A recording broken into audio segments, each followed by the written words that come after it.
हरे कृष्णा। श्रीमद् भगवद गीता अध्याय संख्या 6 श्लोक संख्या 1 से लेके और 4 तक।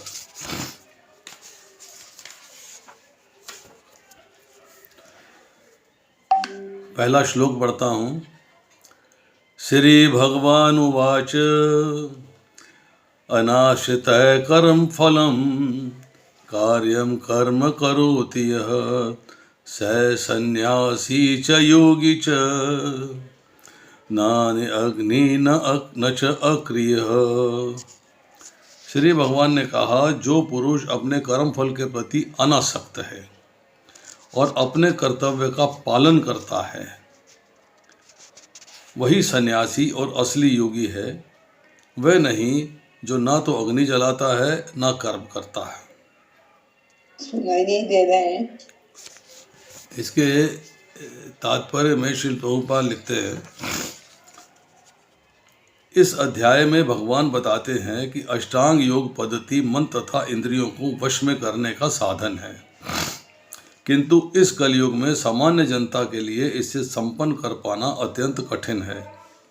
यद्यपि इस अध्याय में अष्टांग योग पद्धति की संस्तुति की गई है, किंतु भगवान बल देते हैं कि कर्म योग या कृष्ण भावनामृत में कर्म करना इससे श्रेष्ठ है। इस संसार में प्रत्येक मनुष्य अपने परिवार के पालनार्थ तथा अपनी सामग्री के रक्षार्थ कर्म करता है, किंतु कोई भी मनुष्य बिना किसी स्वार्थ, किसी व्यक्तिगत तृप्ति के, चाहे वह तृप्ति केंद्रित हो या व्यापक, कर्म नहीं करता। इसमें पहली बात तो आ रही है कि इस अध्याय में क्या चर्चा हो रही है, इसके बारे में प्रभुपाद ने बताया कि अष्टांग पद्धति, अष्टांग योग की पद्धति क्या है, मन और इंद्रियों को वश में करने का साधन है। चैप्टर 6 के अंदर अध्याय संख्या 6 में श्लोक संख्या 1 से 4 में क्या बताते हैं भगवान कि किस तरीके से व्यक्ति जो है वो योग में एडवांस कर सकता है, तरक्की कर सकता है, कर्म फल का परित्याग करके थ्रू डिटैच्ड वर्क। कर्म योग का विषय और योग में आरूढ़ जो मनुष्य है उसके लक्षणों की चर्चा हो रही है पहले से चौथे श्लोक के अंदर। 5वें से 9वें श्लोक के अंदर जो योगारूढ़ है, जो योगारूढ़ स्टेज है, मतलब कर्म फल के हेतु त्याग देना, मतलब कर्म फल नहीं चाहिए उसके लिए त्याग दे देना, और आत्मा के उद्धार के लिए प्रेरणा, मतलब समझाया जा रहा है, प्रेरणा दी जा रही है कि आत्मा का उद्धार कैसे हो सकता है, और सिद्ध कर्मयोगी के लक्षण बताए। 10वें से लेके 15वां श्लोक योग आसन की विधि और फल सहित सगुण और साकार रूप के ध्यान का वर्णन है कि सगुण साकार रूप में जो ध्यान देते हैं, ध्यान करते हैं, तो उसका फल क्या होता है। 16वें से लेके 23वें श्लोक तक नियमों का फल स्वरूप ध्यान का वर्णन की चर्चा हो रही है। 24वें से लेके 28वें श्लोक तक फल सहित परमात्मा के ध्यान का वर्णन बताया जा रहा है। 29 से लेके 32 तक 4 श्लोकों में चर्चा हो रही है ध्यान योगियों के अनुभव और हर जगह सर्वत्र भगवान का दर्शन। 33 से लेके 36वें श्लोक में प्रकरण चेंज हो गया। मन को कंट्रोल में करना, मन को निग्रह करना, उसका विषय में चर्चा हो रही है कि जो मन जो है उद्वेग कारक है, उच्छृंखल है, हठी है, उसकी कंट्रोल करने की ज़रूरत क्या है, वाई इट इज़ रिक्वायर्ड। 37वें से लेके 45वें श्लोक तक जो योगी अनसक्सेसफुल हो गया है, अर्थात जो भगवान के साथ जुड़ तो रहा है परंतु किसी कारणवश वो सफल नहीं हो पाया, विचलित हो गया ध्यान से, उसकी योग भ्रष्ट योगी की गति क्या है।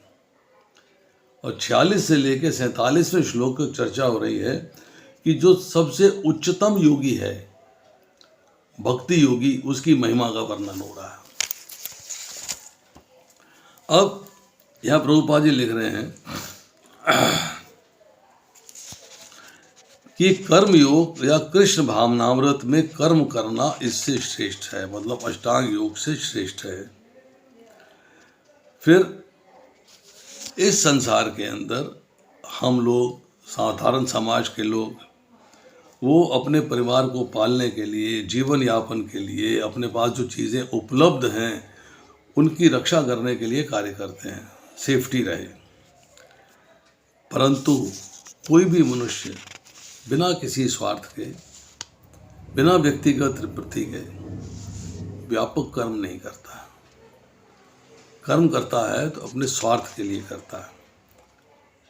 पूर्णता की कसौटी है ये कृष्ण भावनामृत में कर्म करना। ये हम बार बार चर्चा करते आ रहे हैं। कर्म के फलों का भोग करने के उद्देश्य से नहीं, वो हमारा लक्ष्य नहीं होना चाहिए। कृष्ण भावनामृत में कर्म करना प्रत्येक व्यक्ति का कर्तव्य है। मीन्स प्रत्येक व्यक्ति को अपना भगवान से भूला हुआ संबंध जागृत करना है, भगवान से संबंध कैसे निभाना है इसको समझना है और भगवान के लिए ही कार्य करना है। ये उसका ड्यूटी है, ये उसकी प्राइम इम्पॉर्टेंट जॉब है। क्योंकि सभी लोग परमेश्वर के अंश हैं। शरीर के अंग पूरे शरीर के लिए कार्य करते हैं, शरीर के अंग अपनी तुष्टि के लिए नहीं। यहाँ कहा जा रहा है जैसे कि मान लीजिए, मानते हैं अपना शरीर पूरा है, आंखें उसका हिस्सा है, तो आंखें शरीर के लिए कार्य कर रही हैं, कान शरीर के लिए कार्य कर रहे हैं, हाथ शरीर के लिए कार्य कर रहे हैं। मतलब शरीर के अंग अपनी तुष्टि के लिए नहीं, अपितु पूरे शरीर की तुष्टि के लिए कार्य करते हैं। अब इसको अप्लाई करिए, हम भगवान के अंश हैं इसलिए हमको अपनी तुष्टि के लिए कार्य ना करके भगवान की तुष्टि के लिए कार्य करना चाहिए। वही पूर्ण सन्यासी या पूर्ण योगी है। कभी कभी सन्यासी सोचते हैं, सन्यासी मतलब जिसने कर्म के फलों का परित्याग कर दिया है, कि उन्हें सारे कार्यों से मुक्ति मिल गई है, अतः वे अग्निहोत्र यज्ञ करना बंद कर देते हैं। मतलब वो जो हवन करके यज्ञ किए जाते थे उसको करना बंद कर देते हैं। किंतु वस्तुतः वे स्वार्थी हैं, क्योंकि उनका लक्ष्य निराकार ब्रह्म से तादात्म्य स्थापित करना होता है। ऐसी इच्छा तो भौतिक इच्छा से भी बड़ी है, क्योंकि ये स्वार्थ से रहित नहीं होती। स्वार्थ है भगवान से मिल जाना, और मिलते कहाँ हैं? ब्रह्म ज्योति में जाके, उसके आगे जाने की बात नहीं करते। किंतु यह स्वार्थ से रहित नहीं होती। इस प्रकार जो योगी समस्त कर्म बंद करके अर्धनिमीलित नेत्रों से योगाभ्यास करता है, वह भी आत्मतुष्टि की इच्छा से पूरित होता है। उसके भी मन में बात होती है कि भाई किसी तरीके से मेरे को आनंद मिलना चाहिए, मेरी इंद्रियों को आनंद मिलना चाहिए। किंतु कृष्ण भावना भावित व्यक्ति बिना किसी स्वार्थ के पूर्ण ब्रह्म की तुष्टि के लिए कर्म करता है। मतलब कृष्ण भावना भावित व्यक्ति जो है भगवान की प्रसन्नता के लिए कार्य करता है। कृष्ण भावना भावित व्यक्ति को कभी भी आत्मतुष्टि की इच्छा नहीं रहती, अपने आनंद की इच्छा नहीं रहती। उसका एकमात्र लक्ष्य कृष्ण को प्रसन्न करना होता है। अतः वह पूर्ण सन्यासी या पूर्ण योगी होता है। त्याग के सर्वोच्च प्रतीक भगवान चैतन्य प्रार्थना करते हैं, न धनम न जनम न सुंदरीम कविताम व जगदीश कामयो मम जन्मने जन्मीश्वरे भवता भक्ति हेतु की त्वयि। हे सर्वशक्तिमान प्रभु, मुझे ना तो धन संग्रह की कामना है, ना मैं सुंदर स्त्रियों के साथ रमन करने का अभिलाषी हूँ, ना ही मुझे अनुयायियों की कामना है। मैं तो जन्म जन्मांतर आपकी प्रेमा भक्ति की एवं की कृपा का अभिलाषी हूँ। अब देखिए, इसको समराइज करते हैं।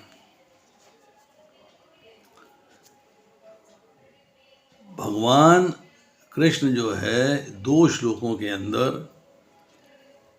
तारीफ करते हैं, प्रेज करते हैं निष्काम कर्म योग की। भगवान कृष्ण कहते हैं कि रिनंसिएशन अर्थात कर्म के फलों का परित्याग और योगा सेम है। कैसे हैं आगे जाके समझाएंगे। असली संन्यास क्या है, मतलब असली कर्म फलों का परित्याग क्या है, वो है कृष्ण भावनामृत में कार्य करना। संन्यास का अर्थ है कृष्ण के लिए कार्य करना, अपना कोई इंटरेस्ट नहीं। कर्मी ज्ञानी योगी जो है आम तौर पे अमूमन साधारणतया अपने स्वार्थ के लिए कार्य करते हैं।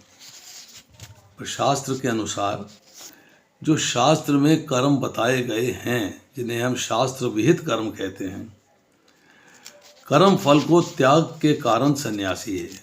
तो सन्यासी की परिभाषा बन गई, कर्म फल का परित्याग कर दिया।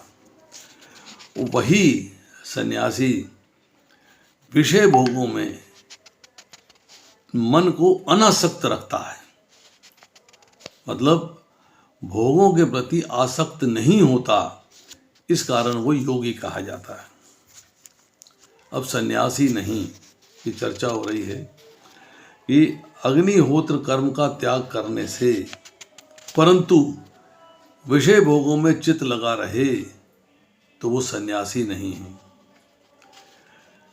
देह चेष्टा शून्य हो जाए, कोई कार्य ही नहीं करे, आधे खुले नेत्रों वाला योगी भी नहीं, भगवे कपड़ों के पहनने वाला भी नहीं। कृष्ण भावना भावित होना असेंशियल है। तो बलदेव विद्याभूषण लिखते हैं कि इन दो श्लोकों में निष्काम कर्म योग की प्रशंसा की गई है। अब हम कई बार कहते हैं कर्तव्य और अकर्तव्य, इन दोनों में भेद क्या है। कर्तव्य किसे कहते हैं? कर्तव्य है वो कार्य जिनको हम सुखपूर्वक कर सकते हैं, परंतु भगवान के लिए, अपने लिए नहीं। मीन्स केवल अकर्म, अर्थात निष्काम भाव से किया गया कर्म जिसके अंदर ममता नहीं है, आसक्ति नहीं है, फल की इच्छा नहीं है। अब अकर्तव्य क्या है? वो कर्तव्य जो नहीं करना चाहिए। अकर्तव्य को साधारण भाषा में कि जिनको दो तरीके से इसको माना जाता है। एक है जिसको हम कर नहीं सकते, मतलब हमारी सामर्थ्य से बाहर है, और दूसरा जिसको नहीं करना चाहिए, जो शास्त्रों द्वारा निषिद्ध किए गए हैं, उन कर्मों को नहीं करना चाहिए। अब यहाँ फल का त्याग बताया, आसक्ति का त्याग भी होना चाहिए। आसक्ति का त्याग अगर मान लेते हैं कि यस इसमें बताया गया है, तो हमें आसक्ति और कर्म फल के प्रति नहीं होनी चाहिए किसी भी कीमत पर। तो अब हम करते हैं श्लोक संख्या 2। यम संन्यासम इति प्राहुः योगम तम विद्धि पांडवः न हि असन्न्यस्त संकल्प योगी भवति कश्चन। हे पांडुपुत्र, जिसे संन्यास कहते हैं उसे ही तुम योग अर्थात परम ब्रह्म से युक्त होना जानो, क्योंकि इंद्र तृप्ति की इच्छा को त्यागे बिना कोई कभी योगी नहीं हो सकता। देखिए, वास्तविक संन्यास योग या भक्ति का अर्थ है जीवात्मा अपनी स्वाभाविक स्थिति को जाने और तद अनुसार कर्म करे। जीवात्मा का अपना स्वतंत्र अस्तित्व नहीं होता, वह परमेश्वर की तटस्था शक्ति है। जब वह माया के वशीभूत होता है तो वह बद्ध हो जाता है, किंतु जब वह कृष्ण भावना भावित रहता है अर्थात आध्यात्मिक शक्ति में सजग रहता है, तो वह अपनी सहज स्थिति में होता है। इस प्रकार जब मनुष्य पूर्ण ज्ञान में होता है तो वह समस्त इंद्र तृप्ति को त्याग देता है, अर्थात समस्त इंद्र तृप्ति के कार्यकलापों का परित्याग कर देता है। इसको अभ्यास योगी कहते हैं, जो इंद्रियों को भौतिक आसक्ति से रोकते हैं। तो मुख्य बात क्या हुआ कि इंद्रियों को भौतिक आसक्ति से रोकना, और जब आप पूर्ण ज्ञान में होते हो तो इंद्र तृप्ति की सारी इच्छाओं को त्याग देते हो। मतलब इंद्र तृप्ति के द्वारा जो कार्यकलाप आप अपने आनंद के लिए करते हो उसको आप त्याग देते हो। प्रभुपाद कहते हैं कि जीव जो है मार्जिनल पोटेंसी है। एक तरफ अंतरंगा शक्ति है, एक तरफ भौतिक सृष्टि माया जो बहिरंगा शक्ति है, और जीव जो है उसके बॉर्डर पे है। इधर पलटी मारेगा तो माया के जाल में फंस जाएगा, इधर पलटी मारेगा तो आध्यात्मिक प्रकृति अर्थात अंतरंगा शक्ति के संसर्ग में आ जाएगा। इसलिए उसको तट पे बोला गया है। तट मीन्स बॉर्डर लाइन है, वो कुछ भी कर सकता है। किंतु कृष्ण भावना भावित व्यक्ति को ऐसी किसी वस्तु में अपनी इंद्रिय लगाने का अवसर ही नहीं मिलता जो कि कृष्ण के निमित्त ना हो। फलतः कृष्ण भावना भावित व्यक्ति सन्यासी तथा योगी साथ साथ होता है। मतलब उसने कर्म के फलों का परित्याग कर दिया है, भक्ति योग के द्वारा अपने आप को भगवान से जोड़ दिया है। ज्ञान तथा इंद्र निग्रह योग के दोनों प्रयोजन कृष्ण भावनावत द्वारा स्वतः ही पूरे हो जाते हैं। मीन्स आप भगवत भक्ति का ज्ञान प्राप्त करते हो और ज्ञान प्राप्त करके इंद्रियों को निग्रह करते हो, कंट्रोल करते हो। यदि मनुष्य स्वार्थ का त्याग नहीं कर पाता तो ज्ञान तथा योग व्यर्थ रहते हैं। स्वार्थ मीन्स इंद्र तृप्ति, उसका त्याग करना पड़ेगा। जीवात्मा का मुख्य ध्येय तो समस्त प्रकार के स्वार्थों को त्याग कर परमेश्वर की तुष्टि के लिए तैयार रहना है। अपना स्वार्थ छोड़ देना है, अपनी इंद्र तृप्ति की बात नहीं करनी है। हमें करना है भगवान की इंद्रियों की तुष्टि के लिए कार्य। कृष्ण भावनामृत व्यक्ति में किसी प्रकार के स्वार्थ की इच्छा नहीं रहती। वह सदैव परमेश्वर की प्रसन्नता में लगा रहता है। अतः जिसे परमेश्वर के विषय में कुछ भी पता नहीं होता वही स्वार्थ पूर्ति में लगा रहता है। इग्नोरेंस, आपको भगवान के बारे में ज्ञान नहीं, भगवान क्या चाहते हैं इसके बारे में ज्ञान नहीं, आपका भगवान के साथ क्या संबंध है इसका ज्ञान नहीं, संबंध को कैसे निभाना है इसका ज्ञान नहीं, तो स्वार्थ पूर्ति में लगे रहते हैं आप। क्योंकि कोई निष्क्रिय नहीं रह सकता, कोई ना कोई काम तो करना ही होगा। कृष्ण भावनामृत का अभ्यास करने से सारे कार्य सुचारू रूप से संपन्न हो जाते हैं। अब इस दूसरे श्लोक को समराइज करते हैं। कहा जा रहा है कि yogis who have achieved complete knowledge, वो योगी जिन्होंने पूर्ण ज्ञान की प्राप्ति कर ली है, वो अपनी इंद्रियों को इंद्र विषयों से हटा लेते हैं और मटेरियल एक्टिविटीज से परे कर लेते हैं। अब डिवोटीज जो है इस कंडीशन में इस स्थिति को आसानी से प्राप्त कर सकते हैं।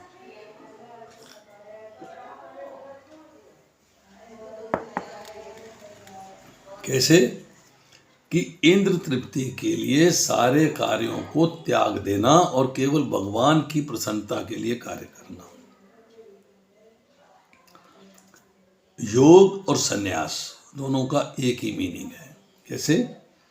योग का अर्थ होता है विषय समूह से निश्चलता, मतलब जो इंद्रियों के विषय हैं उनके द्वारा आप विचलित नहीं होते। और संन्यास का मतलब है कर्म फल का त्याग, मतलब आपने कोई कर्म ही नहीं किया अपने आनंद के लिए, इंद्रिय विषयों से निग्रह ऑटोमेटिकली हो गया। अब जो अस्य अस्ति संकल्प, इसकी चर्चा हो रही है।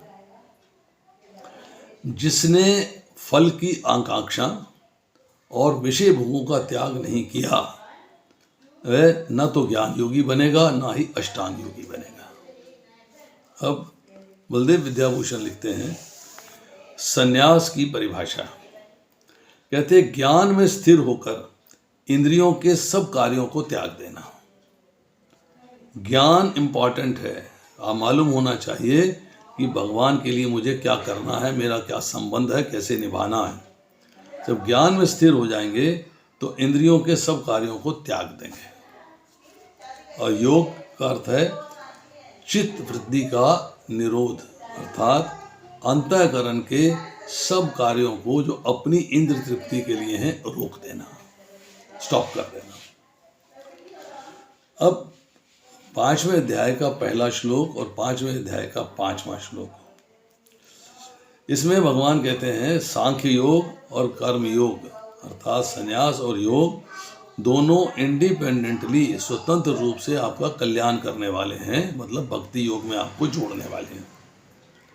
अब इस श्लोक में आती है सन्यासी सर्वथा त्यागी होता है और कर्मयोगी भी सर्वथा त्यागी होता है, तो दोनों का मतलब एक ही हो गया। 18वें अध्याय के 9वें श्लोक में सात्विक त्याग की चर्चा आई है। अब देखिए, हम 18वें अध्याय का 9वां श्लोक पढ़ लेते हैं जरा एक बार, कि 9वें श्लोक में क्या कहा जा रहा है। हे अर्जुन, जब मनुष्य नियत कर्तव्य को करणीय मानकर करता है और समस्त भौतिक संगति तथा फल की आसक्ति को त्याग देता है, तब उसका त्याग सात्विक कहलाता है। भौतिक संगति त्याग दी, फल की आसक्ति भी त्याग दी। अब देखिए, मन में स्फुरना हुई, मतलब एक हल्की सी डिजायर हुई, एक चिंगारी भटकी कि यस, तो जिस चीज के प्रति चिंगारी अटकी है, स्फुरना हो रही है, आपसे मन जो है उस वस्तु में चिपक जाता, उसमें चिपक गया। यस, जब उस वस्तु में चिपक गया तब उसकी प्रियता और अस्मिता इन दोनों का ध्यान रखता है। यस, फिर संकल्प करता है कि मुझे इसे कैसे प्राप्त करना है। इसलिए संकल्प के त्याग के बिना कोई योगी नहीं हो सकता।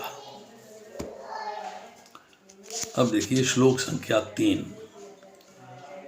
आरुरुक्षो मुने योगम कर्म कारणम उच्यते योग आरुष्य तस्यैव शम कारणम उच्यते। अष्टांग योग के नव साधक के लिए कर्म साधन कहलाता है और योग सिद्ध पुरुष के लिए समस्त भौतिक कार्यकलापों का परित्याग ही साधन कहा जाता है। इसमें योग का साधन और योग में आरूढ़ होना मतलब आरूढ़ कहते हैं सवारी करना, मतलब योग के ऊपर चलना, इससे जो है योग की प्राप्ति होगी। अब निष्काम कर्म करना, श्लोक 2 में जिसमें योग की प्रशंसा की गई है उसी की प्राप्ति का साधन बताया जा रहा है, जिसमें 6ठे श्लोक में हम पढ़ेंगे यम नियम आसन प्राणायाम प्रत्याहार धारणा ध्यान और समाधि। ये जो है अष्टांग योग कहलाता है। परमेश्वर से युक्त होने की विधि योग कहलाती है। इसकी तुलना उस सीढ़ी से की जा सकती है जिससे सर्वोच्च आध्यात्मिक सिद्धि प्राप्त की जाती है। ये सीढ़ी जीवन की अधम अवस्था से प्रारंभ होकर आध्यात्मिक जीवन के पूर्ण आत्म साक्षात कर जाती है। अगर एक व्यक्ति को कुछ भी नहीं मालूम है भगवान के बारे में, कुछ भी नहीं मालूम है भगवान से संबंध के बारे में, परंतु वो आध्यात्मिक जीवन का ABCD पढ़ना शुरू कर देता है, ज्ञान की प्राप्ति आरंभ कर देता है। यस, तो ग्रेजुअली जो है वो अधम अवस्था थी, उसको कुछ ज्ञान नहीं था, अब उसको अवस्था बदलती जा रही है और अल्टीमेटली पूर्ण कृष्ण भावना भावित हो जाता है। विभिन्न चढ़ावों के अनुसार इस सीढ़ी के विभिन्न भाग भिन्न भिन्न नामों से जाने जा सकते हैं, इसलिए पूरी सीढ़ी योग कहलाती है। इसे 3 भागों में विभाजित किया जा सकता है, ज्ञान योग, ध्यान योग और भक्ति योग। सांख्य योग जो है ज्ञान योग ही है। ज्ञान का मतलब यह है अज्ञान को दूर करना, भगवान के बारे में, अपने बारे में, संबंध के बारे में ज्ञान की प्राप्ति करनी। भगवान कौन है, कहाँ रहते हैं, क्या गुण है, सगुण है, साकार है, निर्गुण है, निराकार है, ये सब बातों का ज्ञान प्राप्त करना। उसके बाद ध्यान लगाना है, अर्थात मन को और इंद्रियों को वश में करना है, और फिर आप भक्ति में लग जाते हो। सीढ़ी के प्रारंभिक भाग को योगारूढ़ अवस्था और अंतिम भाग को योगारूढ़ कहा जा सकता है। योगारूढ़ का मतलब होता है जिसने अभी अभी योग का आरंभ किया है, बिगिनिंग करी है, और योगारूढ़ का मतलब होता है कि अब वो उसमें एक्सपर्ट हो गया है, अब उसके रास्ते पे चल रहा है। जहाँ तक अष्टांग योग का संबंध है, यम नियमों तथा आसनों जो प्रत्येक शारीरिक मुद्राएं हैं के द्वारा ध्यान में प्रविष्ट होने के लिए आरंभिक प्रयासों को सकाम कर्म माना जाता है।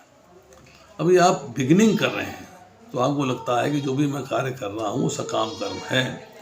ऐसे कर्मों से पूर्ण मानसिक संतुलन प्राप्त होता है जिससे इंद्रियां वश में होती हैं। जब मनुष्य पूर्ण ध्यान में सिद्धहस्त हो जाता है तो विचलित करने वाले समस्त मानसिक कार्य बंद हुए माने जाते हैं। किंतु कृष्ण भावना भावित व्यक्ति प्रारंभ से ही ध्यानावस्थित रहता है क्योंकि वे निरंतर कृष्ण का चिंतन करता है। इस प्रकार कृष्ण की सेवा में सतत व्यस्त रहने के कारण उसके सारे भौतिक कार्यकलाप बंद हुए माने जाते हैं। अब देखिए, मुख्य बात यहाँ बताई गई कि आपको कृष्ण भावना भावित होना है। अब देखिए, इसको जो है हम समराइज करते हैं। योगी को कार्य करना चाहिए mental equilibrium, capacity for meditation, किस तरह भगवान पे ध्यान ला सके और जो आपका मन है उसको भौतिक संसार के आकर्षण से हटा के भगवान के आकर्षण में लगाना। ये योगी का कर्तव्य होना चाहिए। अब डिवोटीज जो हैं वो आसानी से भगवान पे ध्यान लगाते हैं। वो जो डिफ़िकल्ट प्रोसेसेस हैं जो बताए जा रहे हैं, लोगों को समझाए जा रहे हैं, उसके ऊपर से ध्यान हटा के सिंपल प्रोसेस से भगवान पे ध्यान लगाते हैं। योगा रुरुक्षु मतलब बिगिनिंग स्टेज जो है, उसमें जो योग के अभ्यास का इच्छुक है उसे निश्चल ध्यान के लिए निष्काम कर्म करना होगा, क्योंकि इसके बिना चित्त की शुद्धि नहीं हो सकती। सकाम कर्म करेंगे तो कर्म की जो फल है उसकी इच्छा गंदगी के समान है, आपके मन में जमती चली जाएगी। तो आपको चित्त को शुद्ध करना है, अर्थात मन को शुद्ध करना है। जब आप योगा रूढ़ स्थिति में आ जाते हैं तब क्या है कि ध्यान योग में निश्चल रूप से अविचलित भाव से अवस्थित हो जाना, और उसके बाद जो विक्षेप, जो हलचल पैदा करते हैं, डिस्टर्बेंसेस पैदा करते हैं, डिस्ट्रैक्शंस पैदा करते हैं, उन कर्मों का परित्याग करते हैं। उनका आपको परित्याग करना, उनको आपको छोड़ना पड़ेगा, उनको आपको त्यागना पड़ेगा। तो विक्षेप का मतलब होता है डिस्टर्बेंसेस, जो कि आपकी भक्ति योग में, भगवान पर ध्यान लगाने में, भगवान की सेवा करने में डिस्टर्बेंसेस हैं, उनको छोड़ना पड़ेगा।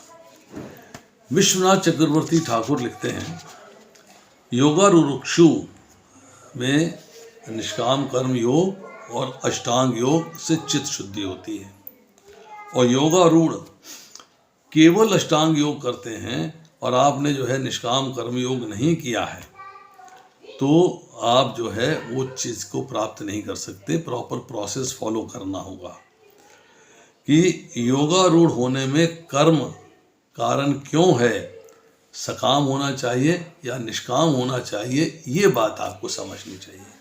तो निष्काम कर्म योग होना चाहिए, ममता, फल की आसक्ति और फल की इच्छा के बिना। बलदेव विद्याभूषण लिखते हैं कि योगारूढ़ अवस्था ध्यान से प्रारंभ होती है। ध्यान मीन्स अब आप अपने मन को और इंद्रियों को वश में करने का प्रयास करना शुरू कर रहे हैं, तब आप योग पे आरूढ़ होंगे। ध्यान का जो अभ्यास करता है उसको भी शरीर पालन की क्रियाएं तो करनी पड़ती हैं। सो फल और आसक्ति का त्याग सीखना पड़ेगा कि योगारूढ़ अवस्था की प्राप्ति में कारण है जब आप फल और आसक्ति का त्याग कर देंगे। अब आती है, हम श्लोक संख्या 4 में आते हैं।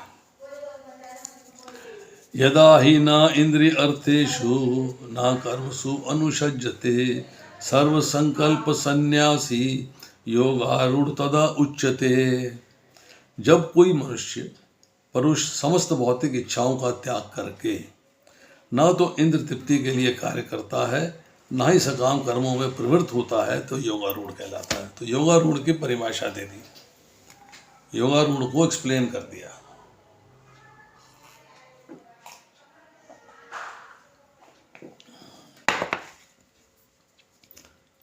पहला काम कि समस्त भौतिक इच्छाओं का परित्याग कर देना।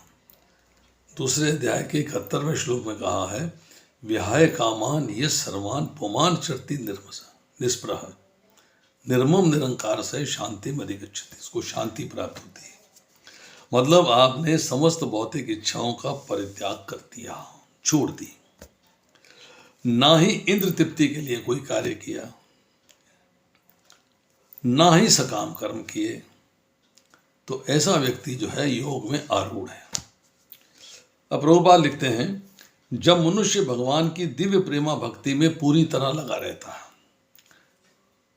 Transcendental devotional service with love, इसमें लगा हुआ है, तो वह अपने आप में प्रसन्न रहता है। He is very happy. क्यों? कि उसका जो जीवन का लक्ष्य है भगवान की सेवा करना, वो सेवा कर पा रहा है, इससे उसे खुशी मिलती है। ही becomes happy because of it.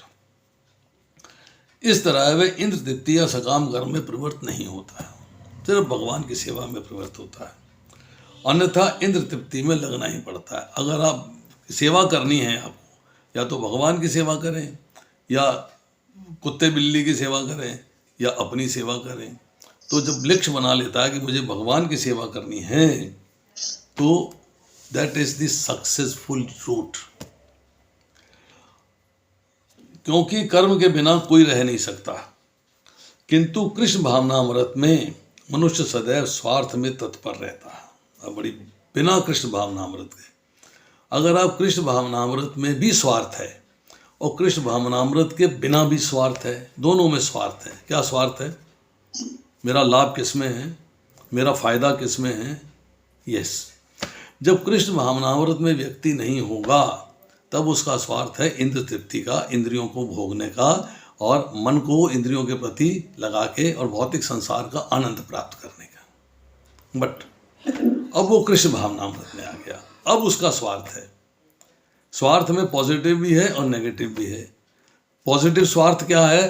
कि मुझे भगवान की सेवा में लगना है, मुझे भगवान की इंद्रियों को प्रसन्न करना है, ये पॉजिटिव स्वार्थ है। नेगेटिव स्वार्थ क्या है?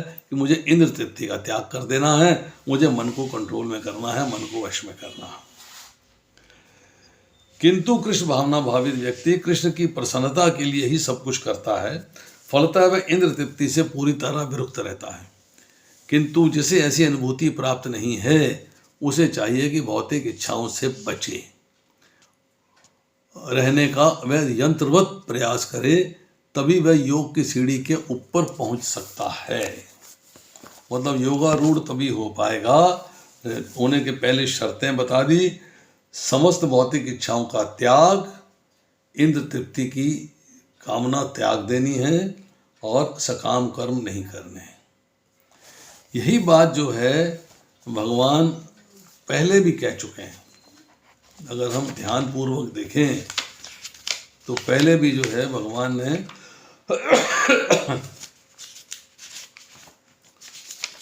ये बात कही है।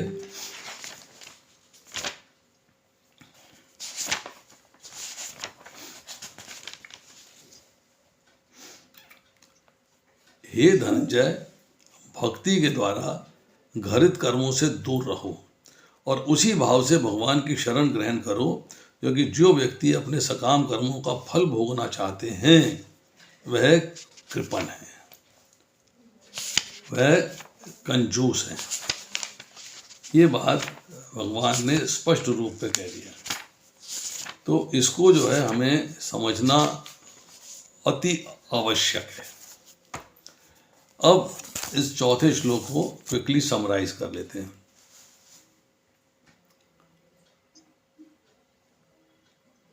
योगारूढ़ कौन है? इसका उत्तर उस पुरुष के लक्षण में है, इंद्रियों के अर्थों अर्थात भोगों में और क्रियाओं में जिसकी आसक्ति नहीं रहती, संपूर्ण संकल्पों का त्याग कर देता है इंद्रिय भोग के प्रति, तो वो योगारूढ़ कहलाता है। बलदेव विद्याभूषण लिखते हैं, no attachment to sense objects, no actions to attain them, and renounced all his desires. सारी इच्छाओं का परित्याग कर देना, इंद्रिय विषयों के प्रति कोई आकर्षण का नहीं होना और इंद्रिय विषयों के प्रति आकर्षण होकर इंद्रियों की तृप्ति के लिए कोई प्रयास नहीं करना, वो व्यक्ति रोगारूढ़ कहलाता है। अब जब हम जो है हम हायर स्पिरिचुअल टेस्ट में चले जाते हैं, अर्थात कृष्ण भावनामृत में चले जाते हैं, तो योगी जो है वो भौतिक इच्छाओं का भी त्याग कर देता है और कर्म के फलों का भी त्याग कर देता है। वो अपने कर्तव्य को प्राइमरी इंपॉर्टेंस देता है और प्रिस्क्राइब ड्यूटीज जो हैं वो अटैचमेंट भौतिक संसार के प्रति नहीं, अटैचमेंट भगवान के प्रति होनी चाहिए। अब सर्व संकल्प संन्यास, ममता, आसक्ति और द्वेषपूर्वक जो सांसारिक विषयों का चिंतन होता है उसे संकल्प कहते हैं। मैंने संकल्प किया है कि मुझे इस साल ये सामान घर में लेके आना है, मेरी डिटर्मिनेशन हो गई, मेरा फैसला हो गया। मतलब मैंने संकल्प किया है कि मुझे ये पिक्चर देखनी है, आंखों से आनंद लेना है इंद्र तृप्ति के लिए। तो ऐसे संकल्पों का त्याग सर्व संकल्प संन्यास कहलाता है। सारे संकल्पों का त्याग कर देना जो भौतिक इंद्रिय और मन को भगवान के ध्यान से हटा के भौतिक संसार के ध्यान में लगाता है। अब जब आपका भोगों में आसक्ति का त्याग होने पर भी अगर कर्मों में आसक्ति रहना संभव है, अपने प्लान पर सटल डिजायर्स रहती हैं, सूक्ष्म वासनाएं, सूक्ष्म कारण रहते हैं कि आप वैसे तो देख रहे हो कि मेरे को कोई चीज़ नहीं चाहिए, पर सूक्ष्म रूप से आपको चाहिए। अब नो डिजायर्स एट ऑल, कोई इच्छा भौतिक संसार को भोगने की नहीं होनी चाहिए। और अगर बिना किसी डिजायर के मिल भी जाए तो भी मेरा उसमें इंटरेस्ट नहीं होगा, क्योंकि अगर मैं इंटरेस्ट रखूँगा तो मेरा उससे अटैचमेंट हो जाएगा। और अगर मैं जो है डिज़ायर के बिना कोई चीज़ मिल जाती है, मेरी इच्छा नहीं है पर मुझे मिल जाती है और मैं उसमें इन्वॉल्व हो जाता हूँ तो अटैचमेंट हो गई। पर अगर मिल भी गई है और मैं उसमें इन्वॉल्व नहीं हुआ हूँ तो डिटैचमेंट हो गया, मतलब इंद्रिय भोगों में आसक्ति नहीं रहेगी। तो ये हुए आज के 4 श्लोक।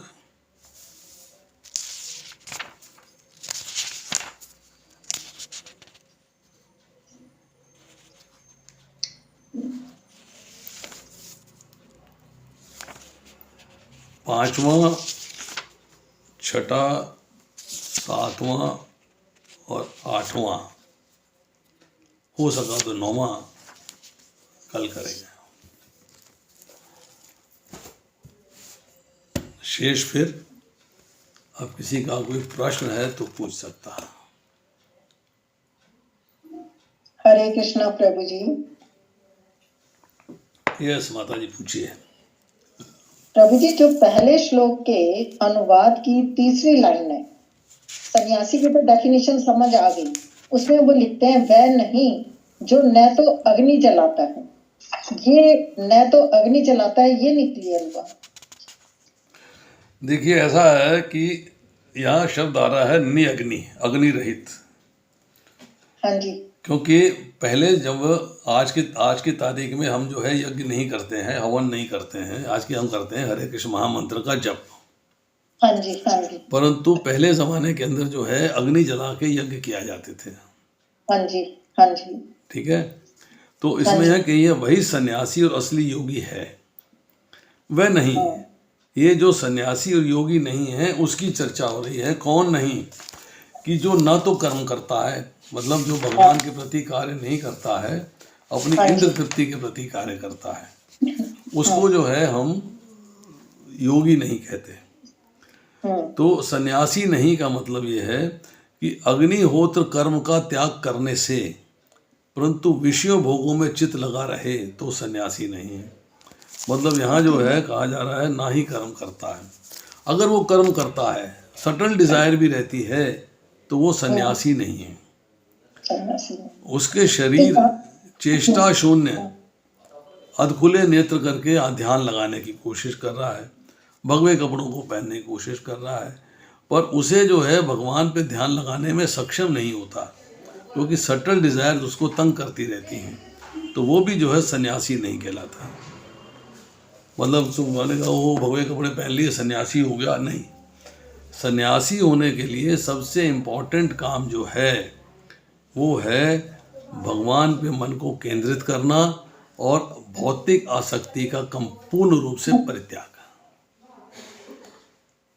मतलब जो सिद्ध पुरुष है वही सन्यासी है।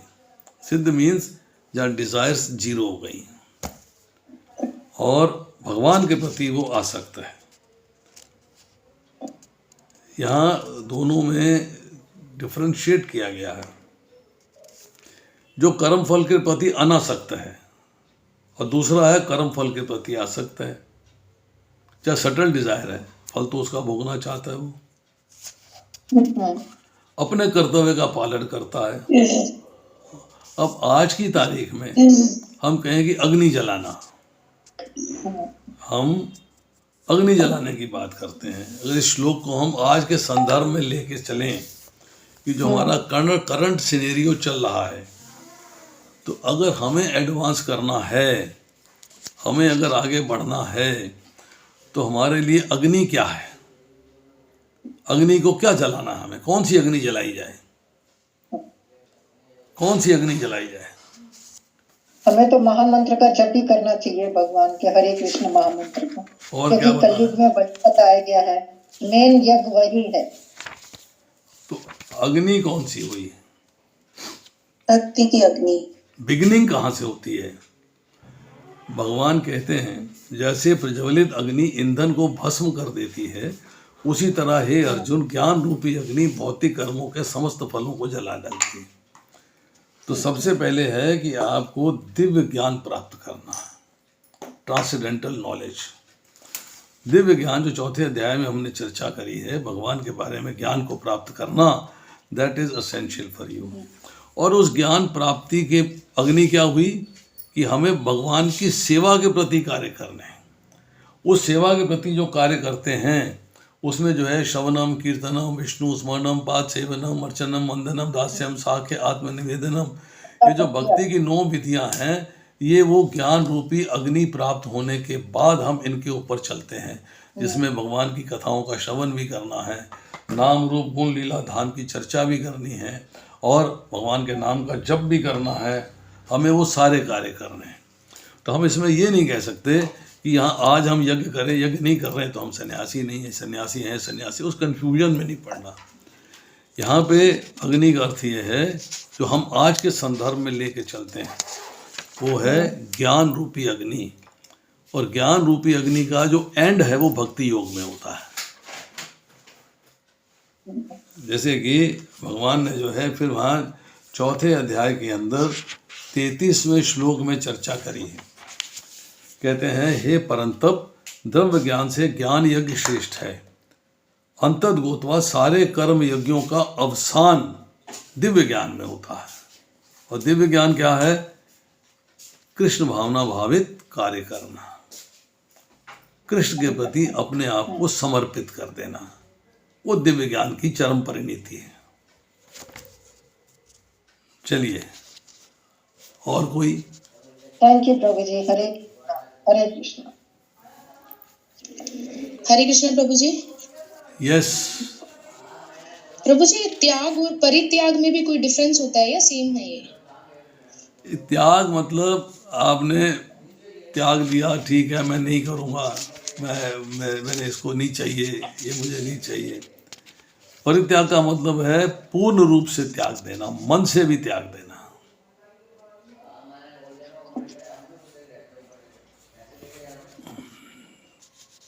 पर एक प्रभु जी थोड़ा सा इसको एक बार और एक्सप्लेन कर दो कि 3rd श्लोक में जो है अष्टांग योग के नव साधक के लिए कर्म साधन कहलाता है, यहाँ कर्म साधन को एक बार हल्का सा थोड़ा एक्सप्लेन कर दो।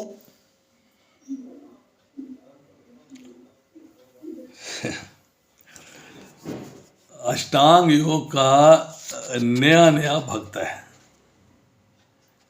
किसी व्यक्ति ने नया अष्टांग योग आरंभ किया है, तो अष्टांग योग करने के लिए जो साधन है वो भी तो कर्म है। हम्म, यम, नियम, प्राणायाम, प्रत्याहार, प्रत्याहार। ये सारे भी तो कर्म हैं जिनका आपको पालन करना है, जो आपको करने हैं। वो नहीं करोगे क्या? अगर आपने कहा कि मेरे को ये कार्य करने हैं, क्या कार्य करने हैं? यम का पालन करना, नियम का पालन करना है। तो यम के पालन में क्या है? अहिंसा है, सत्य है, अस्तेय मतलब किसी के हक को नहीं चुराना है, ब्रह्मचर्य है अर्थात मन वाणी शरीर की संपूर्ण अवस्थाओं में हर प्रकार के मैथुन भोग का त्याग, और अपरिग्रह है कि शरीर निर्वाह के लिए अतिरिक्त भोग सामग्री का संग्रह नहीं करना। तो ये यम भी तो कर्म है, इनको नहीं करना पड़ेगा। तो साधन है अष्टांग योग में मन को कंसंट्रेट करने के लिए। ये अष्टांग योग की चर्चा हो रही है। फिर नियम है, उसमें शौच है, बाहरी शुद्धता भीतरी शुद्धता, संतोष है कि प्रिय हो या अप्रिय, सुख हो या दुख हो, लाभ हो हानि हो, हर्ष हो या शोक हो, उसमें संतोष रखना। तप है, अपने आप को प्रतिकूल परिस्थितियों में भी भगवान के प्रति लगाए रखना, उपवास करना है, व्रत आदि का पालन करना है, प्रतिकूलता से विचलित नहीं होना है।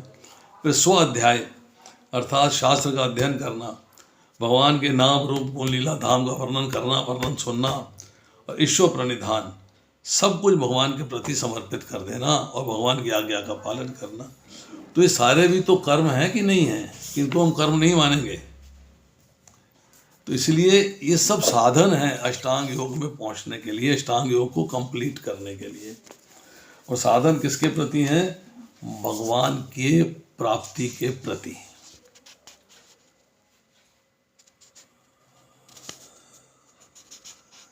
जी प्रभु जी, थैंक यू। चलिए और बताइए।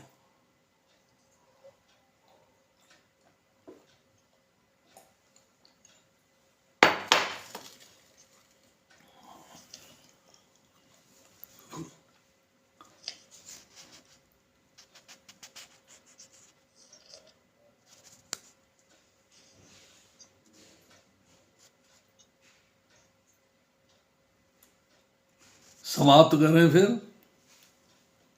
फिनिश करें।